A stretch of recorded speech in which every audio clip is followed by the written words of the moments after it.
Today, let's make snowflakes. I've made star-shaped snowflakes like this before, but I want to take it up a notch. And I've got two ideas that I want to try to accomplish that. For the first, I'm going to use two species of wood in this, so each lobe of the star is going to be a different species. And so I got some maple and I got some bloodwood. And the maple, of course, is going to be something nice and pale and creamy, and the bloodwood should give us something dark red. And for the second set, I'm going to take inspiration from these end grain coasters, where I want to somehow come up with something like this, where I've got all kinds of species of wood so that it's all speckled throughout. And for that, I went digging through the pile, and I've got some walnut, I've got some yellow heart. Yellow heart is unique in that it does not change color, it stays yellow throughout. I got some white oak, some cherry, I think this is Paduke, I'm not even sure, some more walnut, and some Osage orange. Got some various things, but that'll be much later in the video. I'm not exactly sure how much I need, but it's not much. So I cut the maple down to 2 foot and the bloodwood down to a 12-inch section, and I ran that through the jointer and the planer. And I also got a junky piece of oak because I need sort of a pusher board to go with it. So with the bloodwood and the maple prepared and planed to the exact same thickness, I then moved on and I ripped all these strips to a 1/4 inch for the second set of snowflakes. And that red dust gets everywhere. I'm looking for a cutting blank that's going to be about 5.5 inches thick, and we have just enough boards for that. We have plenty for that. Now I need to sort them and arrange them by color. How am I going to do that? So it's considerably later, and I've done a lot of fiddling and rearranging, and I basically come up with a random assortment, and I hope it's going to work, but the thing is I'm still not entirely sure what it's going to look like, because there's going to be cutting and turning, so consider everything an experiment. Once these are all glued up, they're going to be cut and turned and glued back together, because that's the orientation I need for cutting. So that's why it's a bit of an experiment. Yeah, it is going to take a while. Let me bring you back at the end. And now we'll let it dry for a while. That is looking really interesting. Time to get it on the jointer and planer.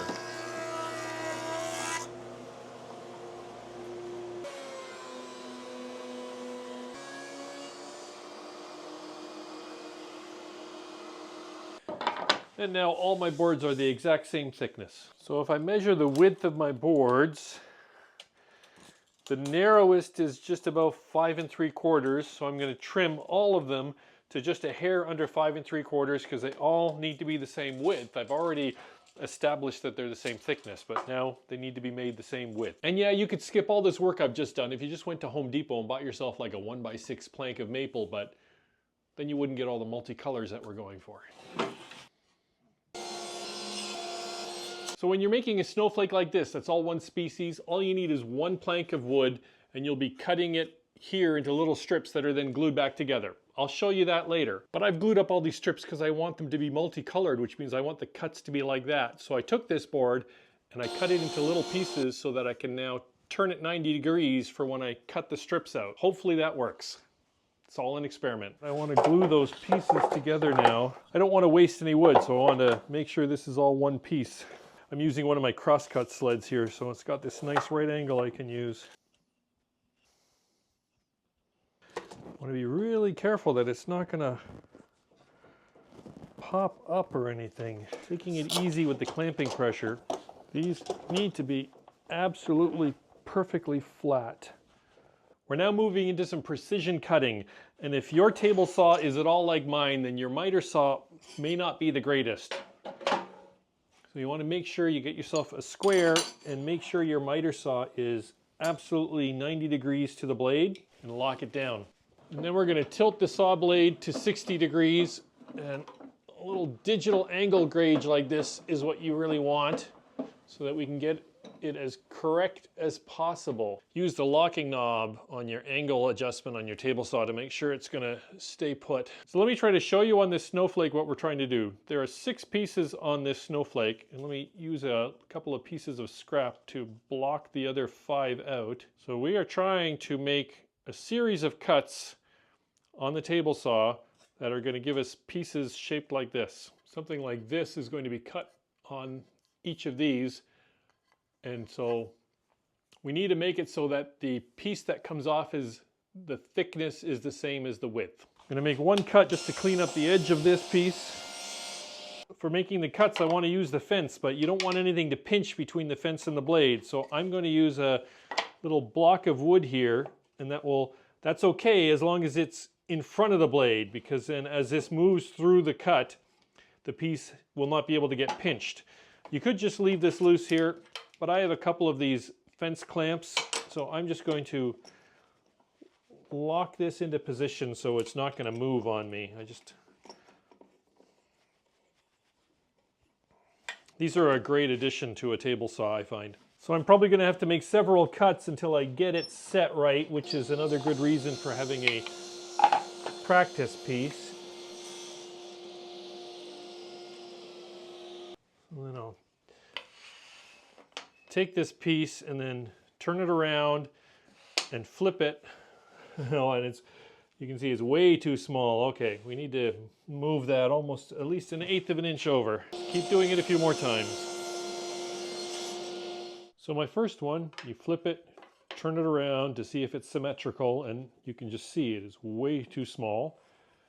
And then the second one, flip it, turn it around, and it's hard to see, but there's just, you can see my fingernail is catching. Let me zoom the camera in. Maybe you can just see there how my finger is catching on the edge. So this one is just a bit too big. And with the third one, we nailed it, because if you flip it and turn it around, it is perfectly flush, and that tells me that this piece is symmetrical. And so now I'm not going to touch any settings on the table saw until I've cut all my pieces. I just got this piece of plywood here to get in there because my outfeed table can't quite tuck up under it, and I don't want the pieces to fall. So now I'm going to set aside my practice piece, but I want to keep it because I'm going to use it later. Now here's my bloodwood and my maple, and I'm going to slice a whole bunch off of here. Remembering that there are 6 parts to each snowflake, so I want to cut this in multiples of 6.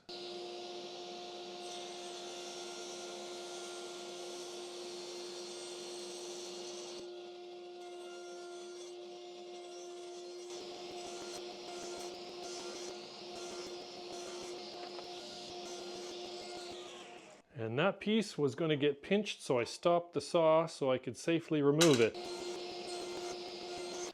So I cut 7 of each, so that's 6 with an extra. And the idea, yeah, that is going to be so cool. There we go. That is going to be so cool. It's always very satisfying when the reality matches what you were envisioning. But I'm not even done yet because I still have all the multicolored strips to work with. So since I have so much maple, I'm going to cut a few more strips of this, because maybe I'll even mix some maple in with the multicolored. I want to keep the options open. So let me rip a few more of these. Now let's cut some more strips and see what we can get. So it looks like I have enough to make 2.5 snowflakes. This is going to be interesting because I can see it's really going to depend on how I arrange them, because it is kind of random how the color assortment is. So after a lot of sorting and rearranging, I have here 7 blanks, and I've changed my mind several times on what I was going to do. And it's a good thing I left the table saw set up, because I cut some more pieces. And this is where I am so far. I've got 2 blanks where it's red and white, and then I've got 1 where it's red with the multicolor, and then I got 2 where I put maple with the multicolor, and 1 where it's all multicolor. I actually found the multicolor almost a bit overpowering, which is why I ended up dividing it up. That's what I thought it looked best. So, but I have to do at least 1 where it's like this. But anyways, I need to now label them all carefully to make sure they stay together. So I'm going to put, like, A 1, 2, 3, 4, 5, 6, and B 1, 2, 3, 4, 5, 6, and C 1, and so on. And I'm just going to write that right on here, and we'll just sand that off later. So now comes the part where we turn these stars into more of a snowflake by selectively cutting little notches and grooves and things on the table saw. And to do that, we're going to be cutting a series of grooves on these pieces, so we need a way to safely move this over the table saw blade.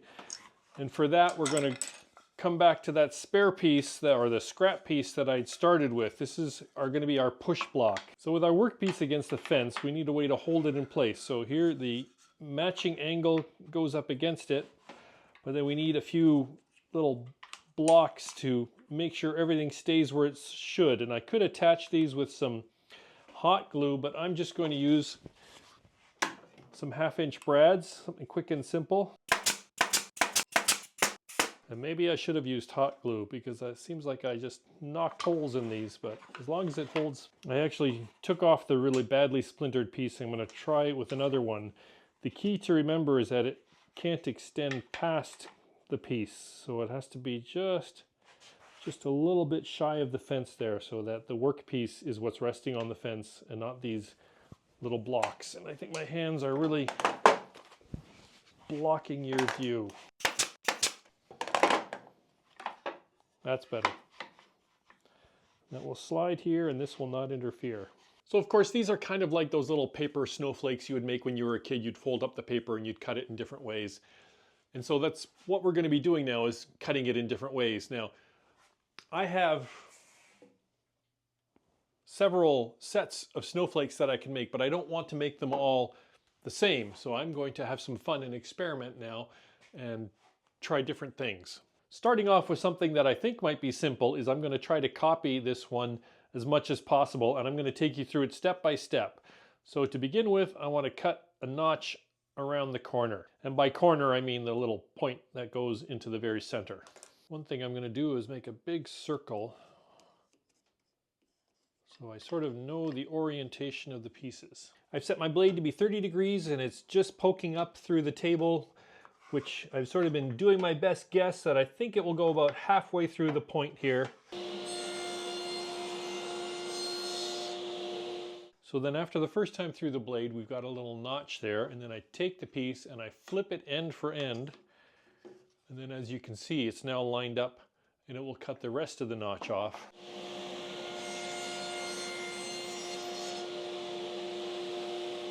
And so after doing 6 pieces, I've got, oh, still a bit loose. I've got the corner knocked out like that. This is actually a little bit bigger than I was hoping, but you know, everything's an experiment.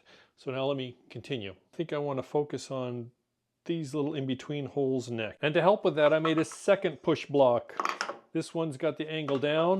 This one's got the angle up. That's a little bit riskier because that's going to hold it with the little point here. So I've added this auxiliary fence so that the board can't slip underneath. I want to be able to cut various angles on different sides of these little blocks. So for this next one, I've got the blade now at about 5 degrees and it is very, very shallow. I'm making a very small cut here, and I want to be able to cut first one way and then flip the board around so that I'm basically getting one cut like this and one cut like that to sort of make a V-shaped cut.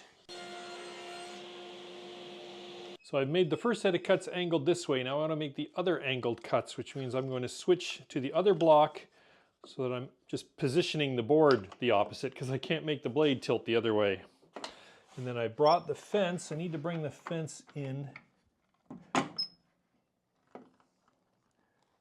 I think I'm going to go like that.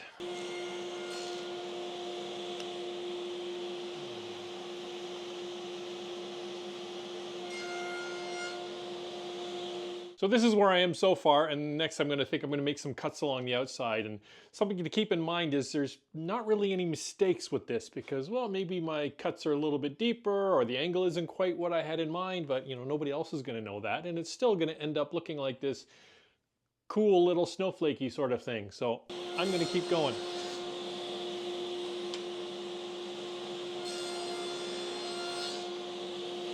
So that's what I was aiming for, and I think I nailed it pretty good. There's my first 2 sets of snowflake blanks ready to be glued up. And so I got 5 more to do, so I get a bit more cutting ahead of me. So much later, my table saws had a long workout, and I've got these ready for glue up. Once it's glued up, you won't be able to get at these inner slots anymore, so I'm just doing a quick once over. So I've got 2 sets glued up. These were my practice ones, and this is what procedure I think works best for me. You need some spring clamps or other little clamps, pile of rubber bands, and some wood glue.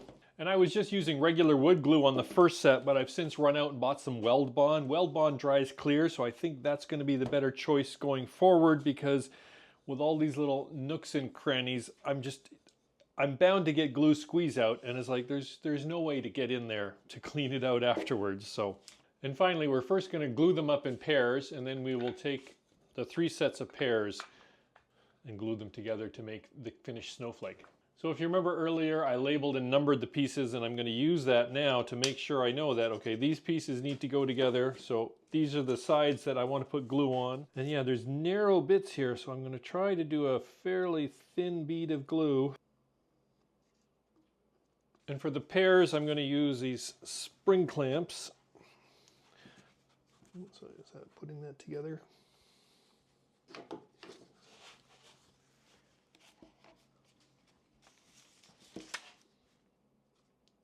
Make sure they're lined up and then set them aside to dry. And then move on to the next part. And then when it comes time to put them together, again, I'm referring to these numbers on top to make sure I've got them in the correct orientation. And I'm looking at how well are they lining up together. Because, yeah, there's a lot of angles going on here. And this one is looking pretty good now. But if they don't quite line up, then what I've done is I've taken them over to my belt sander and I do just a light touch to try to sort of adjust the angle a bit so that they'll go together. Again with the thin bead of glue, because like on these particular snowflakes, there's actually not a whole lot of wood to work with. It is very narrow there. Put them together and give them a little wiggle. Get things well seated. This glue seems to have a nice initial tack, so it's nice and sticky. And then I'm just doing elastic bands.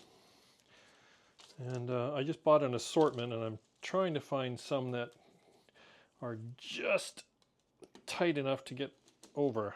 Turn them over and get the other side. Just get on as many as I can. We'll make a nice connection. I'm seeing a little glue squeeze out there, so that means seems like we're doing good. There's a bit of a gap here, but I'm thinking, yeah, that's just a little gap at the top, so maybe the end of this piece might not be no good, but the rest of it should be good. And then we just set it aside to dry. And now it's time to start slicing these up. For the most part, it looks like we got nice connections. And now is a good time to do some sanding, because once you get these all sliced apart, it'll be that much harder, and especially all these little grooves.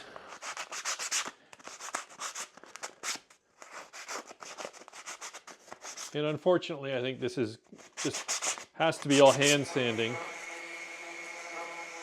Now for slicing off the individual snowflakes, you can either use the bandsaw or you can use the table saw. I have this crosscut sled that I really like, but unfortunately I can only use it on the smaller ones because my crosscut sled adds some height above the table. So these bigger ones are just a little bit too tall for the blade to be able to cut through them in one pass. But the little ones will fit, so I'm going to start with these here. Actually, first hang on, I'm going to switch my thick kerf blade for a thin kerf blade because I want to waste as little as possible. Every 1/16 of an inch helps. I'm going to set a stop block here that's just about 1/4 inch. I want these to be fairly delicate. I'm first going to just shave the end to clean it up, and then I'm going to start cutting them off.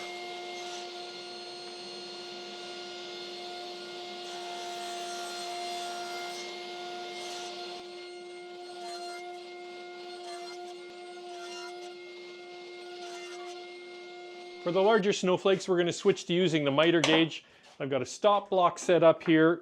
I've got it clamped here to the fence, but again, it's behind the blade. I want lots of room for the piece to fall off and not get pinched between the blade and the fence. And the other thing you'll notice is that I made sure that I've got a zero clearance insert in here. This is the stock metal insert plate, and with a gap like that, I'd be really afraid of a piece dropping in there or getting pinched between there and the blade. Zero clearance insert is the way to go. And I got this idea from Steve Ramsey. I'm going to put some hot glue on a piece of 2x4 and glue on the blank, because I want to be able to put my hands far away from this as I'm cutting closer and closer to the edge. And what I didn't show you is I first cut both sides clean on the table saw blade so that it's nice and flat.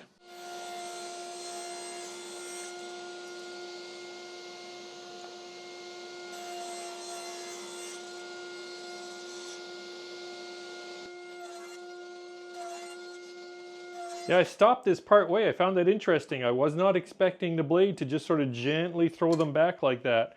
I'm still using a pencil so that my fingers are well away from the blade to knock things out of the way. Now, if you have one, I think a bandsaw is another good choice, so let's try that out.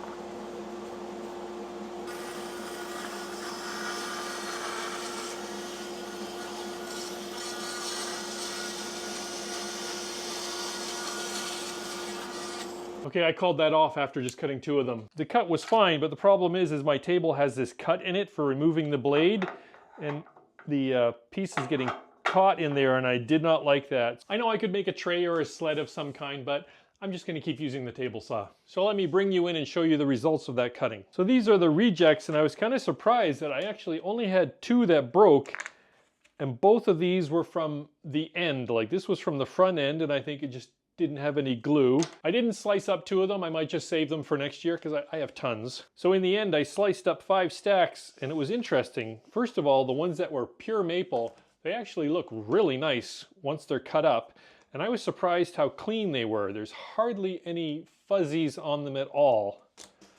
In contrast, for instance, this one is all the little strips, and there are lots and lots of little fuzzies that I'm going to have to clean up. That's going to take me a bit of sanding. Here's one that's the bloodwood and maple. This is also pretty clean, Not that much sanding is going to be needed for those. And again, here's one with bloodwood and with the thin strips, and the thin strips are really splintery. But then here's another stack. This is a fairly small one, and it's a bit splintery on the multiple pieces, but not too bad. But anyways, as I mentioned, I'm gonna have to do some sanding. So this is one of those situations where one of those sanding mops that goes on a drill press would probably be a good idea. Haven't got one. And after way too much sanding, I have a really nice assortment of snowflakes. The total is over 70, and I still have these for cutting up more, so I think almost 100 ornaments would have come out of this whole run. For a finish, I'm going to do a couple of coats of spray lacquer. For the sake of the video, I'm spraying some of them here inside my shop, but I'm in a basement which doesn't have great ventilation, so the vast majority of them I'm going to take out either to the garage or the backyard and spray them tomorrow. So that was a fair bit of work, but I think the results speak for themselves. I mean, we got a whole ton of snowflakes here, 5 different styles, and I still got 2 more that I could make in a future session. First, there's one that's all made of maple. I was worried this would be kind of boring when I started, but I think it turned out great. Very much a classic snowflake sort of look to it. And then at the other extreme, here's one that was made with all the strips of wood put together. It is really interesting. It was not what I was imagining, but it turned out really kind of cool.